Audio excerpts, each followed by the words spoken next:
আসসালামু আলাইকুম সবাইকে। একটা খুবই গুরুত্বপূর্ণ একটা মেসেজ, মানে যেটা আমি ফেস করেছি একটা প্রবলেম, সেটা আমি শেয়ার করতেছি। সেটা হচ্ছে ব্যাংক ট্রান্সফার। ব্যাংক এক শাখা থেকে আরেক শাখায় আপনার যে কোনো ব্রাঞ্চ ট্রান্সফার।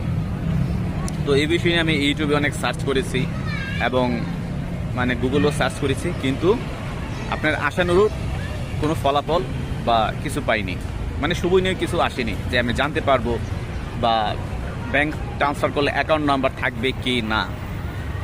আমি সেটার ভুক্তভোগী, কারণ বাংলাদেশ নামে ডিজিটাল, আসলে কোনো কিছুতে ডিজিটাল হয় নাই। সব কিছুতে চুরি আর বাটপারি তো আমরা সারা আছি, এদিকে ডিজিটাল হয়ে গেছে। কীভাবে চুরি করা যায় সে যাক। আমি যে কথা বলতেছি, আমার নবাবপুর ব্রাঞ্চে ইসলামী ব্যাংকের একটা শাখা ছিল। তো আমার যে অ্যাকাউন্ট নাম্বার সেটা বিভিন্ন ক্ষেত্রে ইউজ করা হয়েছে, ফেসবুক থেকে শুরু করে বিভিন্ন আপনার প্ল্যাটফর্মে বা বিভিন্ন ওয়েতে আমি এই নাম্বারটা দিয়েছি। তো আমি নবাবপুর ব্রাঞ্চ থেকে যাত্রাবাড়ি ব্রাঞ্চে আমার অ্যাকাউন্টটা ট্রান্সফার করার জন্য নবাবপুর ব্রাঞ্চে যাই এবং সেখানে যে ম্যানেজার রয়েছে তাদের সাথে কথা বলি, কর্তৃপক্ষ যারা রয়েছে তাদের অনেকের সাথে আমি কথা বলে আমার ব্যাংক মানে ব্রাঞ্চে ট্রান্সফার করে আমি যাত্রাবাড়ি নিয়ে আসবো, এই জন্য আমি গেলাম। তো যাই হোক, অনেকক্ষণ ওয়েট করার পরে তারা আমার থেকে লিখিত আবেদন নেয়, স্বাক্ষর নেওয়ার পরে তারা বলে যে আপনি 7 থেকে 2 মাস 3 মাস লাগতে পারে, আপনার মানে 7 থেকে 14 দিবস এর মধ্যে কাজটা হয়ে যাবে।